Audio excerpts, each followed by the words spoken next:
मंडळी नमस्कार. काय आठवतोय का हा पाठीमागचा किल्ला? हो बरोबर, हा किल्ला म्हणजे गरुडाचं घरटं अर्थात किल्ले तोरणा. याच तोरणा किल्ल्याच्या कुशीमध्ये राहणारी सुरेखा डेबे हिला आपण असं अचानकपणे भेटलो होतो आणि अक्षरशः तो व्हिडिओ संपूर्ण महाराष्ट्राने पाहिला. जवळजवळ 5 लाखपेक्षा जास्त व्ह्यूज त्या व्हिडिओला आले आणि तेवढेच मदतीचे हात पण पुढे आले. म्हणजे ज्या किल्ले तोरणाला साक्षी ठेवून आपण एक निश्चय केला होता की त्या सुरेखा डेबे ताईला आपण शिक्षणाकरता 100% मदत करूया, त्यातला एक मदतीचा हात आपण ऑलरेडी दिलेला आहे. त्यामध्ये तिने ॲडमिशन घेतलं आणि आता आपण दुसरा हात घेऊन आलेलो आहे ज्यामध्ये तिला अकॅडमीमध्ये ॲडमिशन घेता येऊ शकतं.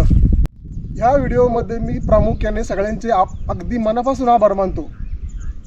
ज्या ज्या लोकांनी आपले मदतीचे हात पुढे केले त्या प्रत्येक हाताला माझा नमस्कार. मंडळी, आज असे चरण दुर्मिळ झालेत ज्या चरणावर आपण मस्तक टेकावं. आज असे हात दुर्मिळ झालेत ज्या हातांचे आपण आशीर्वाद घ्यावा. पण ह्या पण काळात माणुसकी जिवंत आहे याचा मला अभिमान वाटतोय आणि त्याचा प्रत्यय पण येतोय.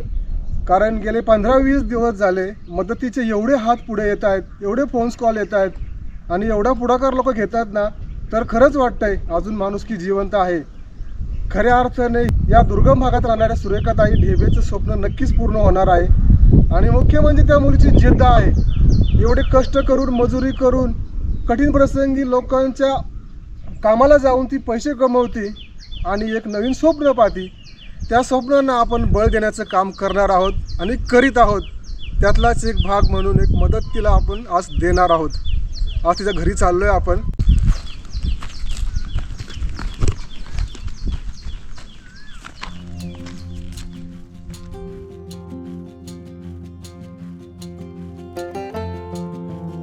एक दिवा लावल्याने हजारो दिवे पेटतात आणि तो दिवा जर अंधारात लावला तर दिव्यापेक्षा जास्त आनंद त्या अंधाराला होत असतो. आपल्या आजूबाजूला असलेला अंधार दूर करण्यासाठी आपण सुद्धा एक दिवा व्हायला काय हरकत आहे? कुणीतरी त्या अंधार दूर होण्याची वाट पाहत आहे.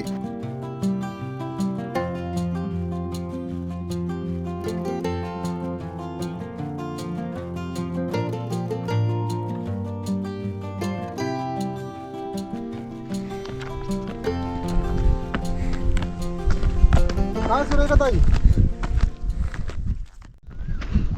संपूर्ण महाराष्ट्रामध्ये तुम्ही फेमस झाल्या, काय वाटतं तुम्हाला? मंडळी, काही दिवसापूर्वी आपण या सुरेखाताईंना अचानकपणे भेटलो आणि ह्याच किल्ले तोरणाच्या साक्षीने आपण निश्चय घेतला होता किल्ला आपण मदत करूया आणि ती मदत घेऊन आपण आलेलो आहे. तुला वाटलं होतं का बाबा काही दिवसापूर्वी की बाबा म्हणजे आम्ही तुला भेटण्यापूर्वी की बाबा तुझा व्हिडिओ होण्यापूर्वी तुला असं वाटलं होतं का की बाबा आपला एवढा बदल होईल, आपलं ॲडमिशन होईल, अकॅडमीमध्ये आपण जॉईन करू? ॲडमिशन होईल असं वाटलं होतं, पण अकॅडमीमध्ये जॉईन होईल इतके लवकर वाटलं नाही. मग आता काय फरक वाटतं तुला? आता फरक वाटते, मी पुढं म्हणजे मोठी होऊ शकते, शिकू शकते. मग तुला कॉन्फिडन्स आलाय हो, काहीतरी करू शकते. आणि तुला मदत वगैरे गोळा झाली का? झाली. पूर्वीच्या आयुष्यात म्हणजे पूर्वीची सुरेखा आणि ही सुरेखा मध्ये तुला काय फरक वाटते? स्वतःच्यामध्येच स्वतःमध्ये काय बदल वाटतं तुला? कॉन्फिडन्स आला नाही का आधीपेक्षा जरा जास्त. हां, म्हणजे मी एखादी गोष्ट करू शकेन. हो. आता नक्की म्हणजे तुझं पुढच्या वर्षीचं किंवा ह्या वर्षीचं ध्येय काय? आत्ता ह्या वर्षी काय करणार आहेस तू? या वर्षी 11वीला कॉमर्सला ॲडमिशन घेतले, ते 11वी पूर्ण करणार आहे आणि अकॅडमीला पण जाते 2 वर्ष. 2028ला भरती करणार. ओके, मग अकॅडमीला आता टायमिंग काय असतं तुझं? 9:30 ते 6:30. दिवसभर असतो? हो. फुल टाईम? सुट्टी असते का? नाही. आणि भरती केव्हा होणार म्हणली तू? 2028ला. 28ला? 12वी झालं. म्हणजे 2028ला तेवढं का टोपी असणार आहे? हो. कॉन्फिडन्स आहे तुला? हो. जोशमध्ये? नक्की. मदतीचे अनेक हात पुढे येत आहेत आणि त्या रकमेमधून तिला अकॅडमीमध्ये जॉईन करता येऊ शकतं. आणि तसंच सर्वात मुख्य अडचण होती इथं की हिच्या घरी लाईट नाही आहे. ह्या लोकांची अडचण, ह्या ताईची अडचण लक्षात घेऊन दिवाळीनंतर त्यांना सोलरची लाईट द्यायचं ठरवलेलं आहे, जेणेकरून तिला फुल टाईम अभ्यास करता येईल. आणि दुसरी गोष्ट म्हणजे तिला मोबाईल चार्जिंगसाठी कुठेही जायची गरज नाही, कारण त्या सोलर लाईटला मोबाईल चार्जिंगचा पोर्ट असल्यामुळे तिला मोबाईल चार्जिंगसाठी 2-2 तास घालवायचा काहीच उपयोग नाही, कारण 2 तास तिचे वाचणार आहेत आणि ती सोलर लाईट आणि तिला 2 ड्रेस हे दिवाळीनंतर द्यायचं कबूल केलेलं आहे. तुमची परिस्थिती कशी असो, किती अडचणी असो आणि किती संकट येऊ, पण तुमची जिद्द चांगली असेल तर तुम्हाला कुणीही अडवू शकत नाही. तसंच ह्या ताईचं आहे. तुम्हाला एक उदाहरण देतो की दगडामध्ये भिंतीमध्ये पिंपळाचं झाड उगवतं, तिथं काय असतं, त्याला ना पाणी ना खत काहीच नसतं, फक्त एक बी रुजतं आणि त्या बियाचा मोठा विशाल काय वृक्ष तयार होतो.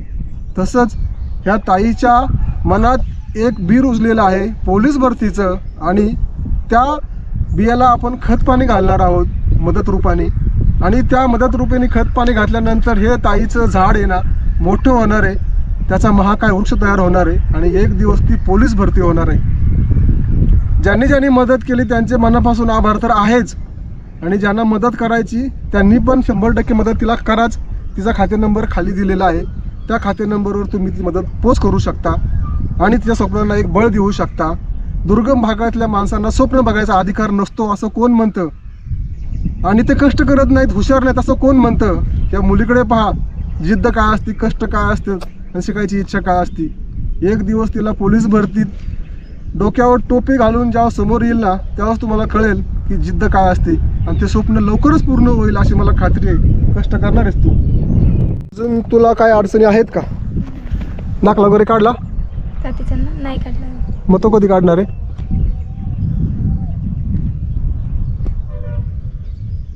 दिवाळीपर्यंत काढणार आहे. बाकी तुला आता काय अडचण आहे की बाबा ह्या गोष्टीमुळे माझं ते स्वप्न आहे किंवा मला जे करायचं आहे त्यामध्ये काय अडचण येऊ शकते या? नाही. बाबा 11वी-12वी केल्यानंतर पुढचा काय प्लॅन आहे? 11वी-12वी केल्यानंतर डायरेक्ट भरतीला फॉर्म भरणार, मग परीक्षा द्यायचं ग्राउंड. मग तुला पुण्यात वगैरे जायची गरज आहे का परत भरती म्हणजे तयारीला, पेपर द्यायला? सर्वप्रथम मिलिंद सर माझ्या इथं आले, त्यांनी माझा व्हिडिओ काढला, त्यांच्यामुळं माझे नाही का महाराष्ट्रात व्हिडिओ व्हायरल झाला, त्यांच्यामुळं मला मदत झाली. आधी स्वप्न होतं माझं पोलीस व्हायचं, पण ते मी करू शकेन का असं वाटत नव्हतं. मग नंतर काय फरक पडला असा? नंतर आता कॉन्फिडन्स आला ना, मी पुढे करू शकते, मला असा हे झालं नाही. मग तू आधी करू शकत नव्हती कारण तुला आर्थिक अडचण होती, हो मग त्या व्हिडिओमुळे फरक पडला? हो. आपल्या छोट्याशा मदतीमुळे एखाद्या व्यक्तीचं आयुष्य कसं काय बदलू शकतं ह्याचं जिवंत उदाहरण म्हणजे ही सुरेखा ताई.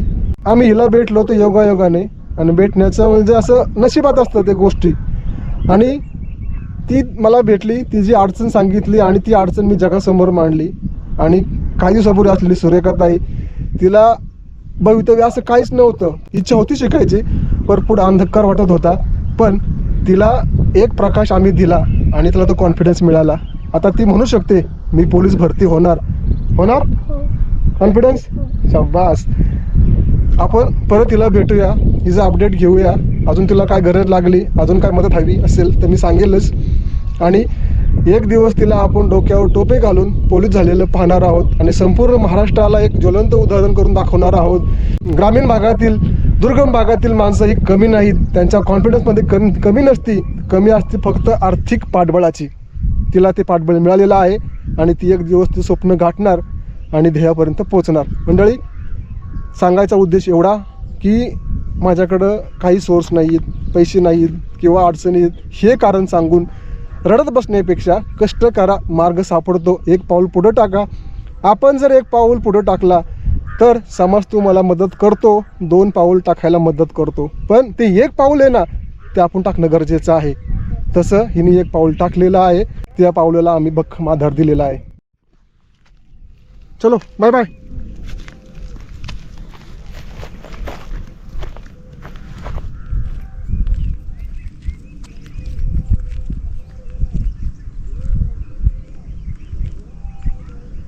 तुमच्या अकॅडमीमध्ये हे पण असतं का, फिजिकल ट्रेनिंग पण असतं का?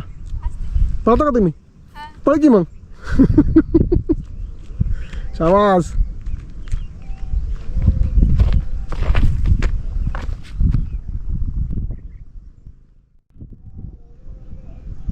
नको पळू, जाऊ दे, सावकाश जा, दमू नकोस, सावकाश जा.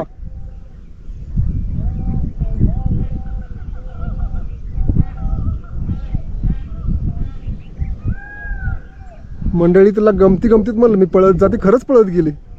म्हणजे बघा फिजिकल ट्रेनिंग मग 100% ती पास होणार. Surekha bye bye.